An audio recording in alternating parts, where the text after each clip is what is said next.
Today we're going to show you how to change the battery in your Liftmaster remote control. The battery ran out. We have the 811LM model. If you flip it over, you see there's this little tab, and you can open that with a screwdriver or even a dime, just something you need to pry that open. I'll show you how to do that.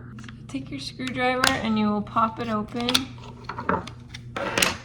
And you can see there's the battery, and it is wedged in there, so you just slide and lift.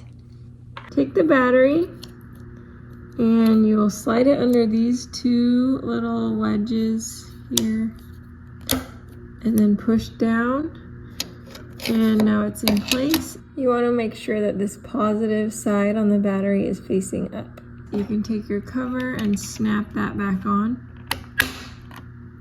Should hear it click, and then when you push the button you can see that it's now working. Let us know if you have any questions. We will link these 2032 batteries below. Also, a little warning, these batteries are super dangerous for kids, so just make sure you always keep them way up high or somewhere that a kid will never be able to get a hold of them. Thanks for watching Big Al Repairs, and hopefully you'll subscribe.